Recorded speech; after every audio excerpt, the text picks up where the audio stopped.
I went back and pulled up this slide because I want to remind you. Remember last week we started talking about the morality issue. And I want to restate that. We talked about some drug issues, and we'll talk a little bit more about that today. But I want to restate this slide from President Washington's final farewell address. And if you remember, he said, of all the dispositions and habits which lead to political prosperity, religion and morality are indispensable supports. Y'all remember we read that? Indispensable supports. And then we show that little graphic where if you take away religion and try to rely on just morality, it collapses. Because even though the atheists have been telling us for years that you can have morality without religion, you really can't.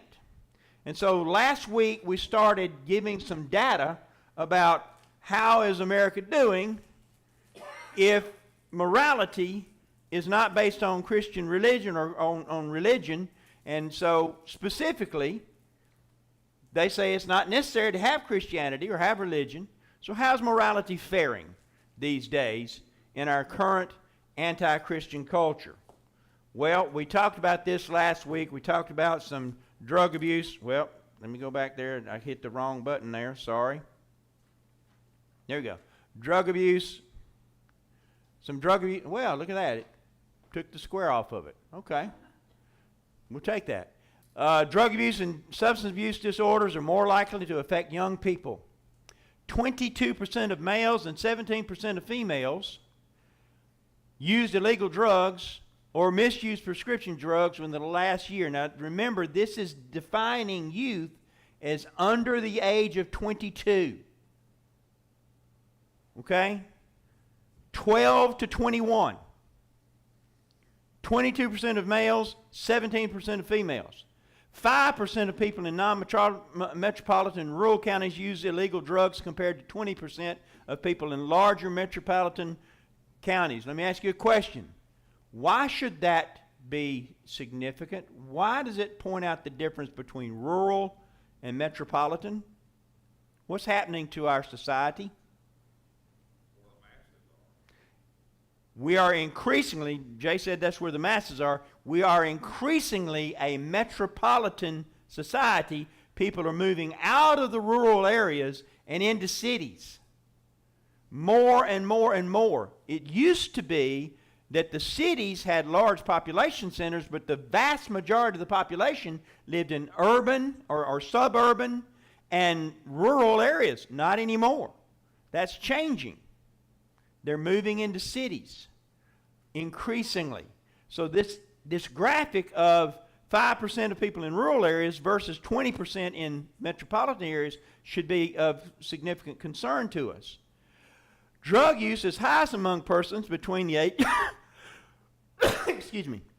between the ages of 18 to 25 at 39% compared to persons aged 26 to 29 at 34%. And of that usage, the vast majority of them are under the age of 25, significantly under, like 12 to 20 and 21.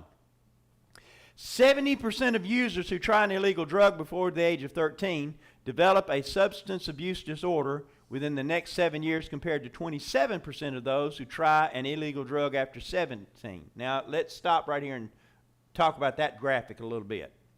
And remember, this data is from a national survey of youth risk behaviors. I want you to look at the thing that he says. 70% of those who try illegal substances before 13 develop a substance abuse problem. 7 out of 10. Now, if I were to tell most 12, 11, 10-year-olds, if you walk out that front door, if 10 of you walk out that front door, 7 of you are going to be bit by a rattlesnake. How many of them are going to walk out the front door? None of them. Nobody's going to take that chance.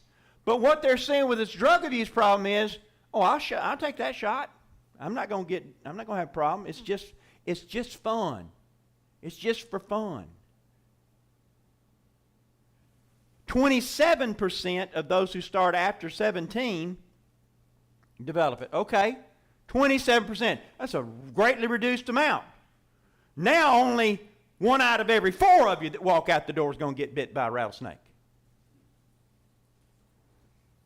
So let's get me up a group of 4 friends, and I'm going to walk out the door because I'm not going to be the one that gets bit. The other 3 are.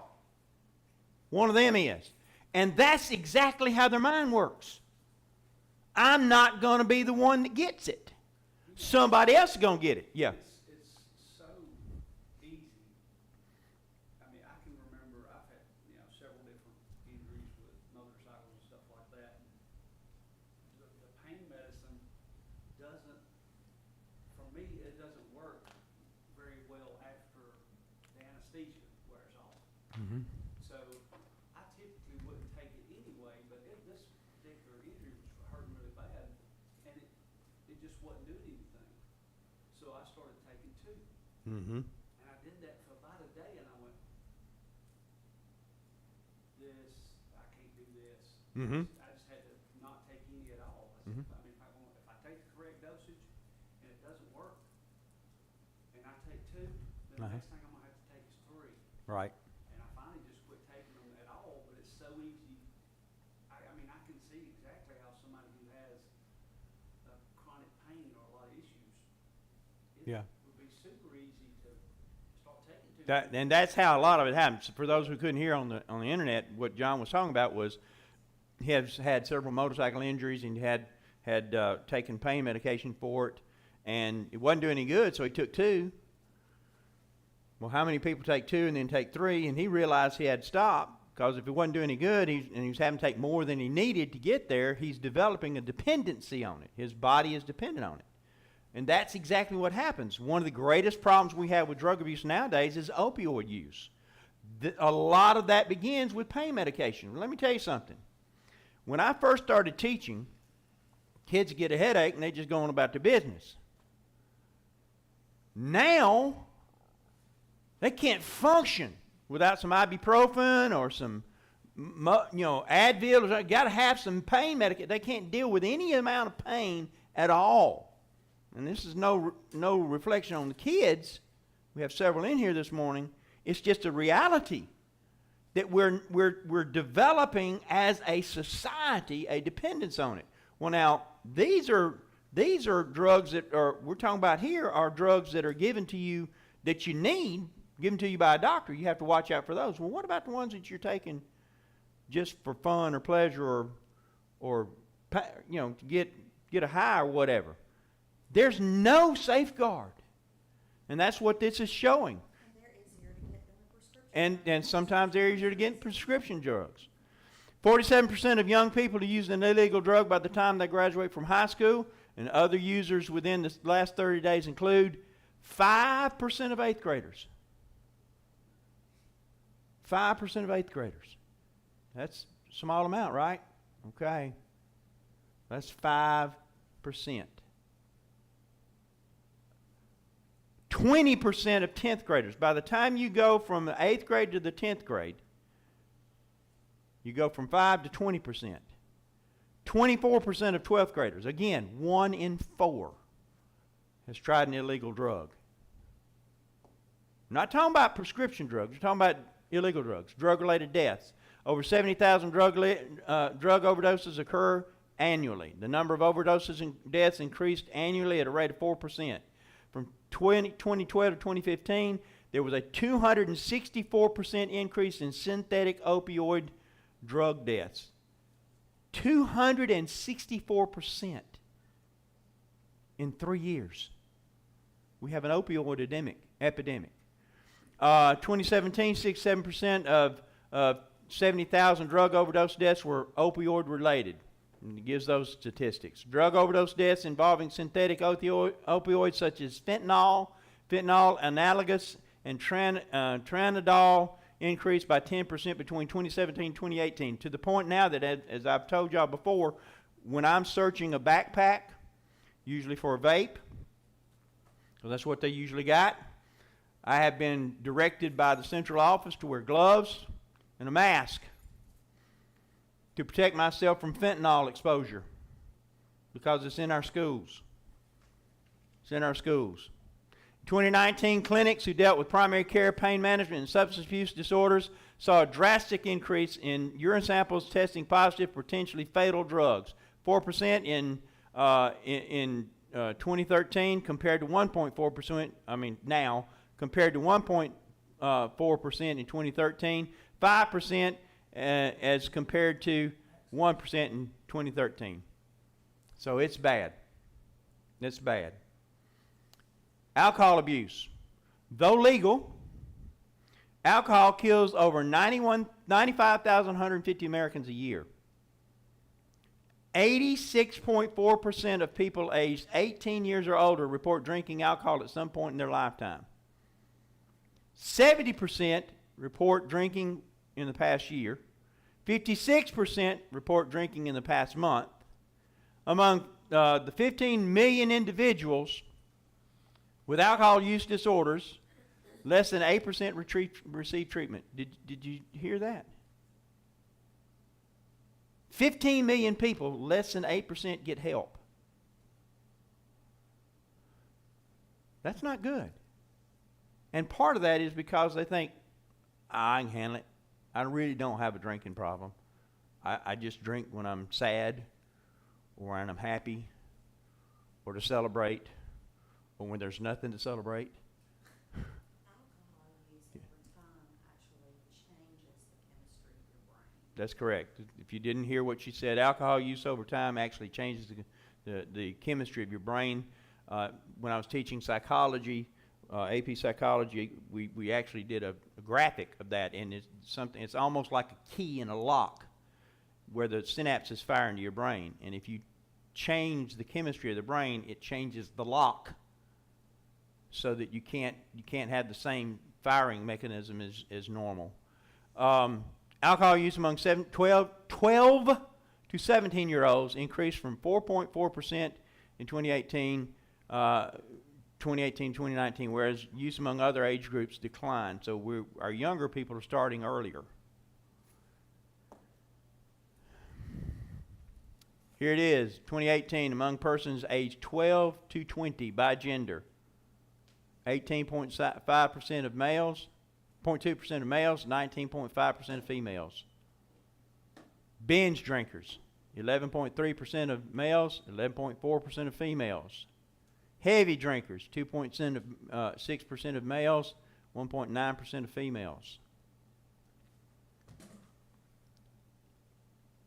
The surprising thing to me is until you get to the heavy drinker category, who's doing most of the drinking? Females. Guys tend to be more used in the harder drugs. Females tend to use alcohol. Are these females married or unmarried? 12 to 20 unmarried, probably. 90% of them. Yep. A study released today, over 90%, I'm sure. I believe the Study released, ma'am? I believe the difference in that number, alcohol for women compared to drugs, is where you have to go to get them. Yeah. Sometimes, that might be. Comment was that where you have to go to get the drugs might be different from women. A study released today from the U.S. Food and Drug Administration and U.S. Centers for Disease Control, this was on October 6th of 2022, found that 2.55 million U.S. middle and high school students reported current, past 30 days, e-cigarette use in 2022, which includes 14.1% of high school students, 3.3% of middle school. When I was at Duncanville Middle School, assistant principal at Duncanville Middle School, I took up over 35 vapes in 1 8-month period at a middle school. At a middle school. Well, I mean, it's gotten to the point where you have to have detectors in the bathroom. Yes. You have to have detectors in bathrooms for the vapes that are there. Here it is. More than 1 in 4 are using them. Most commonly used device are disposable vapes. Almost 85% are using flavored e-cigarettes. But the companies that are making these claim they're not targeting young people. So why are they making watermelon flavored and berry tart flavored and are you seeing where I'm going? Why are they making flavors that attract kids and in colors that attract kids? Same reason they make drugs that look like gummy bears. Exactly. Same reason they make drugs look like gummy bears. And by the way, they still sell those. We have them at schools. By the way, we had last year we had a kid that got caught with some gummy drugs. He learned how to make on the internet. Brought him to school. He made them himself. Current use 14.1%, 2.14 million high school students, 380,000 middle school students reporting use e-cigarettes. And there's another graphic about students and their sexual behaviors. If they've ever had sex, 30% yes, 31% of females, 29% of males. Females have increasingly more multiple partners than males do. Increasingly. By race and ethnicity, and it has those breakdowns. By sexual identity, homosexual, LGBTQ. It's all broken down. Now, before, clearly it says we have a serious problem with immorality in the post-Christian society. And I didn't put some graphics up here for a reason. I didn't show you videos of kids fighting in the bathrooms. I could. I didn't show you videos of riots in the streets among young people. I could have. I didn't show you videos of young people attacking their teachers with fists and desks and chairs. I could have. They're teachers in the classroom. I didn't show you videos of the verbal abuse that teachers have to put up with. I didn't show you a video of a bus that had the language on that bus, just in a typical bus ride, that was so horrific that that I had to cut the sound off to watch the video. It was so bad. The language was, and the kids use that kind of language so freely and so frequently that they don't even realize that they're talking that way. But we don't need religion to help undergird morality. We don't need that. I'm afraid we do. When you take Christianity out of the mix, morality crumbles in a free society. Now, I will say this. If you're not willing to have a free society, if you're willing to have a closed society, a dictatorship, that's simple. Just get you a dictator who takes over and doesn't let anybody do what they want to do, and you do what he says or you die. I'll give you an example. Not a lot of adultery in Muslim countries because they kill them. Not a lot of homosexuality or LGBTQ protests in Muslim countries because they throw them off of roofs of skyscrapers. Not a lot of theft because they cut off their hands. But if you're going to have a closed society, then you can have morality without Christianity. We don't want to live that way, do we? And what I don't understand, I really do not understand, I'm really confused, that the people, and remember, I don't want this to become political, but sometimes politics just works in. Most of those who are on the left politically are in favor of the Muslim countries, and they trumpet their rights, and we got to get behind them. And the very people that they're saying we need to protect are the ones that would throw them off a building. I don't understand. It doesn't make any sense to me. Except for what the Bible teaches us, that Satan has a good job of getting us to believe a lie. That we can believe a lie and go on and everything will be okay. But that's not what happens. Let me read another passage of Scripture to you before we move on, because we've had this discussion before, but I want to read this to you. Romans chapter 13. Romans chapter 13. I want to begin at verse 8. Listen to what it says. Romans 13, verse 8 beginning. Owe no one anything except to love one another, for he who loves one another fulfills the law. For the commandments, you shall not commit adultery, you shall not murder, you shall not steal, you shall not bear false witness, you shall not covet. And if there's any other commandment that's summed up in all this saying, you shall love your neighbor as yourself. Love does no harm to a neighbor. Therefore, love is the fulfillment of the law. The law he's talking about is from Deuteronomy, where he says, Hear, O Israel, the Lord thy God is one Lord. Thou shalt love the Lord thy God with all thy heart, with all thy soul, with all thy mind, with all thy strength. And thou shalt love thy neighbor as thyself. Jesus said, on these two hang all the law and the prophets. That's love in the biblical definition. What our society defines as love would better be defined as lust. And it is not from God. Nor is it any way godly. Clearly we have a problem. So is this what our founders envisioned when they spoke of life, liberty, and the pursuit of happiness? Pursuit of happiness at what cost? Oh, do whatever you want to do if it makes you happy.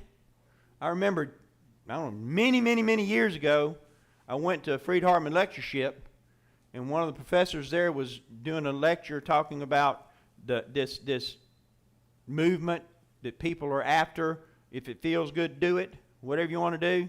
He said, I've often wondered what would happen if some guy in one of these gigantic lifted up trucks comes by, and I took a big old baseball bat, and I bashed his headlights out and jumped back and said, man, that felt good. Would he be okay with that? Because if it feels good, do it. That wouldn't work out too well. See, that's what people don't understand. When you say things like, I have the right to do what I want to do anytime I want to do it, and they claim that from the Constitution, that's not what the Constitution says. That's not what it means. See, my rights end where yours begin. I don't have the right to take away from your ability. You don't have the right to take away from mine. Yes, ma'am. Boundaries aren't being I'm sorry. boundaries are not being taught, so there's no restriction in people's minds that, oh, you know what?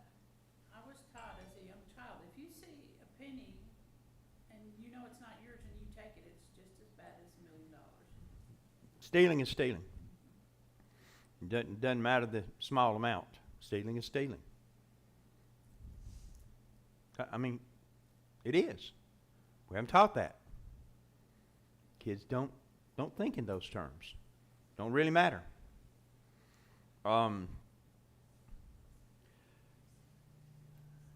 Did the founders believe that religion should be private and never mentioned in public, especially by the government?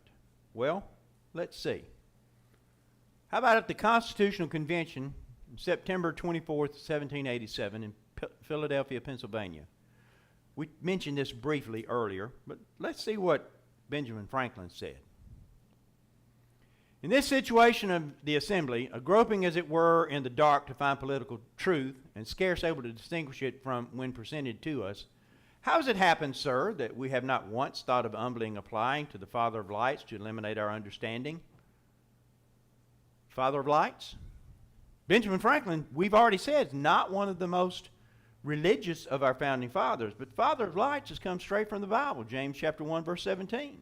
Every good gift and every perfect gift is from above and comes down from the Father of lights, with whom is no variableness, neither shadow of turning. He's quoting the Bible. He goes on, in the beginning of this contest with Britain, when we were sensible of danger, we had daily prayer in this room for our divine protection. Our prayers, sir, were heard, and they were graciously answered. And have we now forgotten that powerful friend, or do we imagine that we no longer need his assistance? Daily prayer, divine protection. Our prayers were heard, graciously answered. Have we forgotten our powerful friend? I have lived, sir, a long time. And the longer I live, the more convincing proofs I see of this truth, that God governs in the affairs of men, and if a sparrow cannot fall to the ground without his notice, is it probable that an empire can rise without his aid? God governs in the affairs of men. Where did he get that? How about Daniel 4:17? The matter is by the decree of the watchers, and demand by the word of the holy ones, to the intent that the living may know that the Most High ruleth in the kingdoms of men. He's quoting the Bible. But he's the least religious of our founding fathers. That's what he said. Look at this next one. Back up. I missed one. I didn't want to do that. I forgot there was a second quote there. Matthew 10, verse 29. 2 sparrows sow for a farthing. One of them shall not fall to the ground except your Father knows it. Again, he's quoting the Bible. In a public assembly. In the Constitutional Convention. And he puts forth the idea that we need to have prayer. We have been assured in the sacred writings that except the Lord build the house, they labor in vain that build it. I firmly believe this. I also believe that without his concurring aid, we should succeed in political building no better than the builders of Babel. We shall be divided by partial local interest or projects, and we will be confounded, and we ourselves will become a reproach and a byword down to future ages. I want you to look at that last sentence there in a minute. I'm going to come back to it. We shall be divided by local interests, and our projects will be confounded. Remember that. We're going to come back to it. Sacred writings. Except the Lord build a house, they labor in vain who build it. What sacred writings? The Vedas? The Quran? Except the Lord build the house, they labor in vain that build it. Psalm 127:1. He's talking about the Bible. The builders of Babel. Where's that mentioned? How about Genesis 11?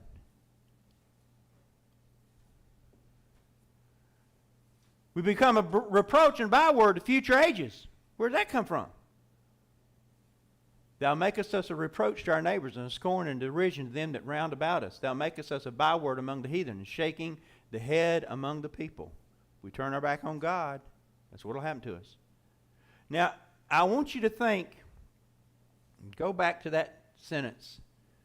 We shall be divided by local interests, and our projects will be confounded.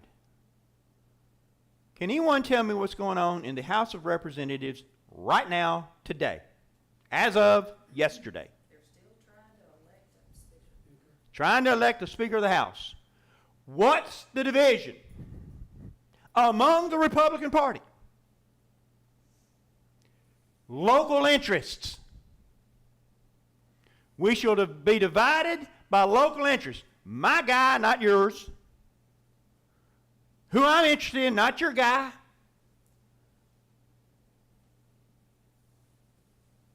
Our projects will be confounded. We cannot get a budget passed by the House of Representatives, sent to the Senate, that keeps the government running for more than 60 days at a time. Because we're divided by local interests, party interests, and our projects are confounded. This one wants this project, this one wants that project. We're going to slip this little port project in right here. We're going to pay for this out of this. What's the problem? Except the Lord build the house, they labor in vain who build it. Our government is not relying on that anymore. That's the facts. Oops, skipped another one. Sorry about that. I therefore beg leave to that henceforth prayers imploring the assistance of heaven and its blessings on our deliberations be held in this assembly every morning before we proceed to business, and that one or more clergy of this city be requested to officiate in that service. That's Benjamin Franklin. We need to have prayer before we start working on the country's business, because we need the Lord's help. But the founders did not believe in God, and they didn't want public mention of God in any public way, except he said, we need God to help us run this country.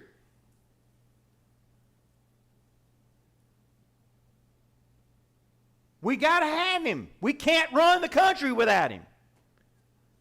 The issue is, nobody is learning these things simply because it's not taught, and they don't want to know enough to study.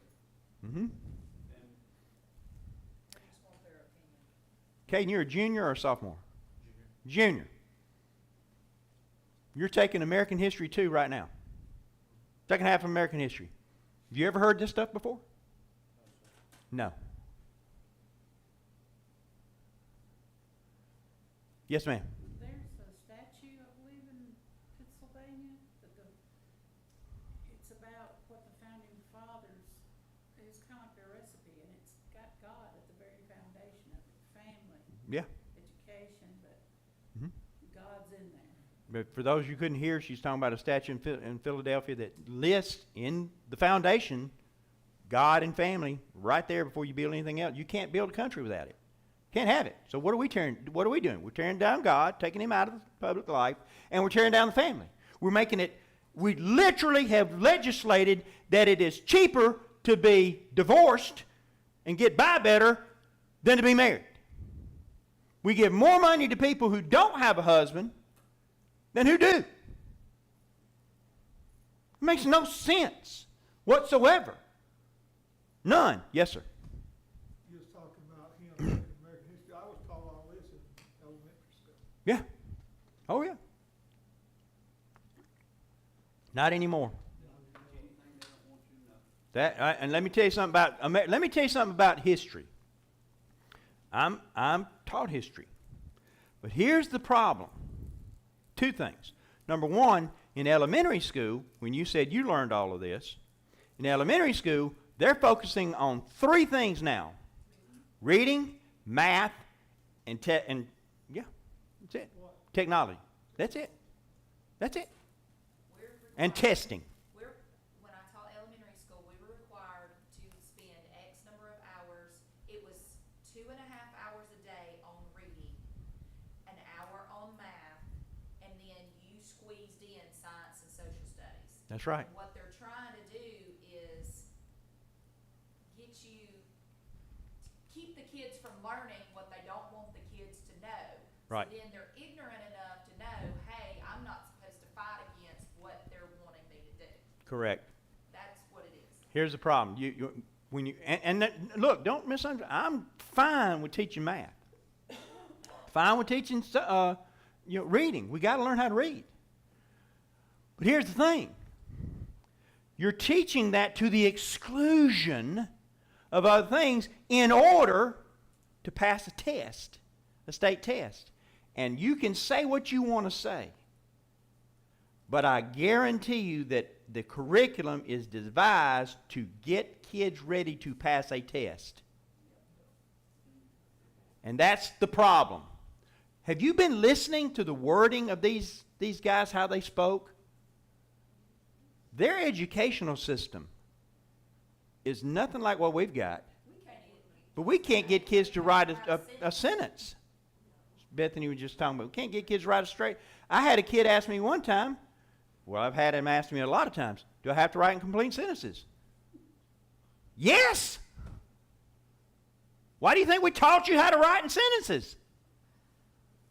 So you could write sentences, full ones, that make sense. Well, if I'm taking notes, if I write the question in just the 1 or 2 word answer, is that enough? What are you going to do on the test when you don't have the notes? Oh, I'm sorry. A lot of teachers let them use their notes. I'm surprised that they can write anything without using the little acronyms. Oh, they don't? They don't. They write them with it. They don't. They write with the acronyms. You have to know the acronyms in order to understand what they're saying. I have to take a lot of written statements from kids. Anytime anything happens, I have to get a written statement. Just saying. It's like that at the workplace too. Oh yeah, it's in the workplace. You know what? At World of Works, we go to the manufacturing. You know what they want us to teach the kids? Here's what they want us to teach us. We want you to teach them how to read and write in complete sentences, which they don't want to do. We want them to have basic math skills. That's it. And here's the most important thing. We want them to show up sober on time. They don't do that at school either, so. That's what they want. I haven't had a single employer who asked me for a reference on a kid ask me were they on the A-B honor roll. They don't care. We've been in school how long? Me and you, forever. I meant like this school. Oh, this year, school year. It's October. We've been in school at the end, towards the end of October. Almost 60 Okay, days. We've got a kid in the 8th grade now 8th grade. who's already missed 29 days. 29 days out of 50. Yeah. It's called chronic absenteeism. It's at most schools, it's at 20% of the school's population. We were in school, that mama would end up in jail. Yep. And some folks are going back. Anyway, back to, did the founder subscribe specifically to Christianity? Well, that bell rings too fast. Well, let's look. George Washington, did he subscribe to Christianity as opposed to just religion in general? Speech of Delaware Indian Chiefs, May 12, 1789. You do well to learn our arts and ways of life, and above all, the religion of Jesus Christ. Congress will do everything they can to assist you in this wise intention. Benjamin Franklin. History will also afford frequent opportunities showing the necessity of a public religion. Wait a minute. We can't have public religion. It's got to be private, just between you and God. It can't be public, can't have anything to do with church and state. Of a necessity of a public religion and the excellency of the Christian religion above all others, ancient or modern. This guy's a deist. But he understood what kept the country where it was supposed to be. He understood it. John Jay, first Chief Justice of the United States Supreme Court. Only one adequate plan has ever appeared in the world, and that is the Christian dispensation. Adequate for what? To keep our society working. That's it. No other plan works. No other plan. Did the signers of the Declaration of Independence subscribe to Christianity? Well, let's see. Here's one, Samuel Adams. You know Samuel Adams. He made beer. They still make a beer after his name. Made beer, and he was a smuggler. He smuggled stuff in past the British stockade. Look what he said. This is not a particularly moral man. Let statesmen and patriots unite in their endeavors to renovate the age by educating their little boys and girls and leading them in the study and the practice of the exalted virtues of the Christian system. The purpose of public education when it started was to teach kids about God and Christ. So they would be, the old deluder Satan act, so they would not be deluded by Satan. That was why public education started. One of the most liberal, anti-God, anti-Christian colleges in the country this day is Harvard University. It was started as a preacher's school, a training school for Congregationalist ministers.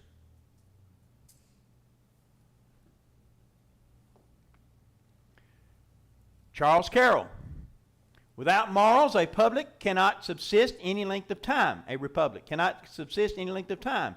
And they, therefore, who are decrying the Christian religion, whose morals are so sublime and pure, are undermining the solid foundation of morals the best security for the duration of the free government. This is over 200 years ago. They knew it. They knew. The Christian religion is superior, John Witherspoon, to every other. There's not only an excellence in the Christian morals, but a manifest superiority in them to those who are derived from any other source. Christianity is better than anything else. It's more superior, manifestly so, than from any other source. Humanism, nothing teaches morals better than Christianity. William Ellery, by the way, this portrait of him was when he was very young. His older picture, he didn't age well. This was done, by the way, most of the writers of our Constitution were young men, very young men. Average age less than 35. Think about that for a minute. This is when he signed the Declaration of Independence. However gradual may be the growth of Christian knowledge and moral reformation, yet unless it is begun, unless the seeds are planted, there can be no tree of knowledge and, of course, no fruit. If we don't plant the seeds of Christianity, there can be no moral fruit. Do you think our founders, they didn't believe in, they believed in separation of church and state? It's not what they said publicly. It's not what they're on record for. There's nothing in the founding fathers that leads us to an idea that they wanted to keep the church separate from public life. Yes, sir. Once again, it's not being taught, and the people who hear it don't want to go study it. Because if they did, they would see that the separation of church and state in that letter addressed the fact that government could not control the church. Exactly. They wouldn't, none of the kids are taught that. Right. And we're to a point in society where people just believe what you say. You can look at our political parties, they will just say anything. Both of them. Either party. There's no truth at all to it, and it doesn't matter because the masses will just go, yeah. My guy said that.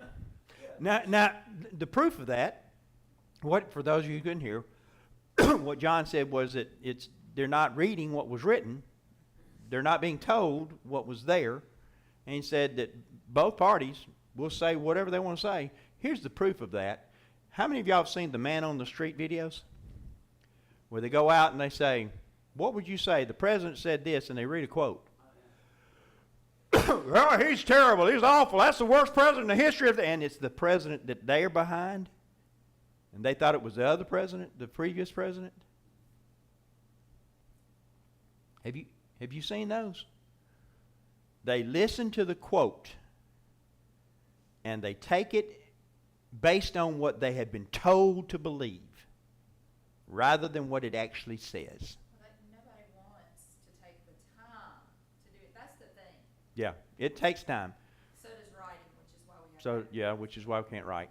All right, this last slide, we'll finish this. The attempt to Christianize the heathen world and produce peace on earth and goodwill toward men is humane, Christian, and sublime. Look at that. Peace on earth and goodwill toward men. Where'd that come from? Luke 2:14. When Jesus was born. Folks, we need to understand our founding fathers did not believe in separation of church and state as it's being taught. They believed separating church and state meant you protect the church from the state, not the other way around. Thank you for your time this morning.